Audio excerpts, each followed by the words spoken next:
Our reading this morning is the words of Adrienne Marie Brown. She says, "Do you already know that your existence, who and how you are, is and of itself a contribution to the people and the place around you?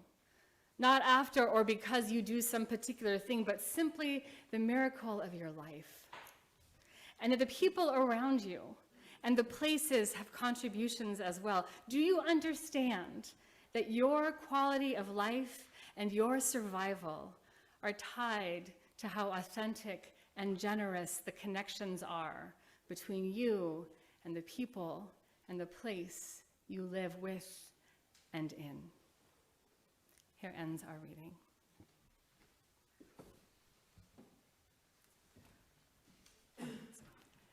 We're going to take an offering this morning. This is an offering that supports the work of this church. It is also an offering that we take in part to support the community around us. We have information in the back about our community partner, which is Island Housing Trust, if you'd like to get more information. But we are aware that what we do in this space helps to support this community, and what we do as this community helps to support the broader community beyond us. May what you give bring you joy. And I'd like to invite our choir up here.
Blessings to all pop-up choirs everywhere.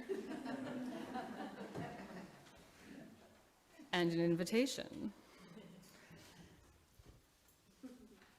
Several years ago, in an article in the Wall Street Journal, there was this exploration of churches that have turned their music ministries into spectacle and volume befitting a rock concert, literally the decibel level of a stadium concert in a sanctuary space. And so I thought about asking Jeremy to amplify today. for the sake of experimentation. What I found somewhat troubling about this story was the jar of earplugs in the lobby and the photograph of a woman who went through 3 different kinds of noise-canceling headphones in a quest to find a muffling tool strong enough to allow her to worship her God in that space. She settled on a pair like those worn by target shooters and airport ground crew who must withstand the sound of jet engines. In these services, people are being invited into an experience that, at least on a decibel level, seeks to obliterate distractions from the core message. The message might be boiled down to, your relationship with God is welcome here, but you might find it difficult to interact with the community around you. And to me, it's a fundamental misstep in the why of church. Then again, they have thousands of people attending services, so who am I to say? But my biggest concern about these spectacles of worship is that rather than giving greater ways to connect, the rock concert church experience gives churchgoers an individual experience, a next to rather than a with. If the praise band is rocking, where does your voice fit in? It's an invitation to abstain from identifying your own agency within the group. You get taken to church rather than experience the importance of being the church. It's passive instead of active.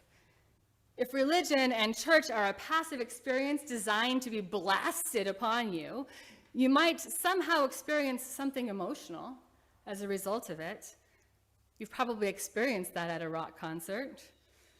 You might experience personal emotional catharsis, but are you meant to then engage with the broader community, or are you meant to put in earplugs? True membership and connection to a religious community cannot be passive. You do not receive worship, just as you do not receive community. You must take part in it. Figuring out what your gifts are and your talents and your voices and how they might best be used.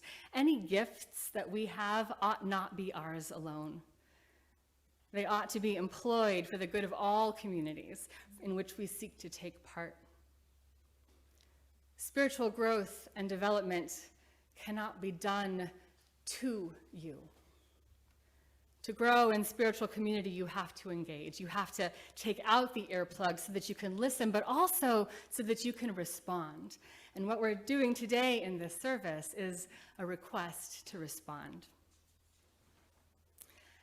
I'm sure that you might have had that experience of being a part of something bigger and feeling yourself lost in that. If you've ever been a part of an enormous mass of people with a seemingly single purpose, if you've ever gone to a ball game and sat with people who agree with you, as opposed to surrounded by the opposing side. I think of Muslims circumambulating the Kaaba in Mecca, or civil rights marchers crossing over the Edmund Pettus Bridge, or converging at the March on Washington. Runners at the start of the Boston Marathon, a campaign rally, a drum circle. Those are times when we lose ourselves in something bigger. It can happen in a choir, when voices are lifted together and those experiences give us some grounding in the sacred, and the power of the collective becomes abundantly apparent. Any of you who have had any experience with a choir, have you ever sung in a group and had the hairs on the back of your neck stick up? So electric and electrifying was the experience of creating something bigger than you could have achieved on your own. Sometimes a certain harmony just brings tears to my eyes. But I have a confession to make. When I was pondering going to seminary, I went to speak to my home congregation minister, and I said to him, I don't even know why we sing in church. To his credit, he did not laugh at me. Right after that, I had gone to a worship service at our General Assembly that was very song-centric, and it was intended to evoke an emotional response by having everybody take part in singing. And I think after my experience there, everything kind of shifted for me. But part of the challenge that I think I had before was that what I had been experiencing when we were singing was something that one person has referred to as dead worship. In an interview in 2013, the theologian Matthew Fox recalled 30 years before, an African-American theologian saying to him, "I think 95% of white ritual and worship is dead." And Fox said, "How do you define dead worship?" And he said, "Dead worship is where you walk in and you walk out as the same person, where no transformation really happens." Before any particular ritual or activity or group experience can matter to us, we must be open to being transformed by it. We must be open to bringing our voice into it, allowing ourselves to be vulnerable enough to sing off key or on, loudly or quietly, but with agency, knowing that our voice belongs. In a recent podcast, members of the band The Flowbots were describing something that their mentor, Vincent Harding, the civil rights leader, would do when he was invited to speak to a group. If he was scheduled to speak for 80 minutes, he might use the first 30 minutes passing the microphone around the room, inviting those in attendance to invoke who their mother was, who their mother's mother was, who they were. It was a flattening of the power dynamic. Here was this scion of the civil rights movement saying, "You are here to meet and see me, and I am here to know who you are. I am here to know or see that you recognize that you have a voice as part of this that is as important as mine was when I was doing that work." That time was not about Harding and what he had done, but about those in attendance and what they could do. His action in passing that microphone was an invitation into the space. It was an invitation into collective power, into distributing power, into recognizing that everybody's voice had space and place in that room, and that if you make a change, it is only because everybody feels as though they can be a part of it. And that is what voices joined in song can do as well. They bring us into this awareness that our individual voices, when they are brought into unity and harmony and chord and discord, are tools of collective power. We have stronger power together when we feel that intuitively, when we feel that we can know our voices are joined together, when we remember that our voices matter within a much broader whole, not putting in the earplugs, taking them out and hearing all of the voices that are around us. Adrienne Maree Brown has observed that we struggle culturally with a hero narrative concept that says one person, often one white man, she says, often Matt Damon, one person alone has the skills to save the world. When we join our voices in song and we remind everyone of the power of their voice in the collective, we are literally calling out that narrative as a lie. The skills needed to save the world are not preserved in a sacred few. They are found in the collective. When we locate our power and we raise our voices and we dare to claim a different world. It's about shared power and agency. That you have power, and you have power, and you have power to do something, to live for something, to use that power in ways that bring about a better world. That is what our faith demands of us. In the reading that I shared today from Adrienne Maree Brown, she prods us with urgent questions. Do you already know that your existence is a contribution to the people and places around you? Do you understand that your quality of life and your survival are tied to how authentic and generous the connections are between you and the people and places that you live and in with. Listen, she seems to be saying. Do you know your own strength? Do you know your voice? Can you claim your truth? Can you change the world? It can start so small. It can start with a song. May it be so. Amen.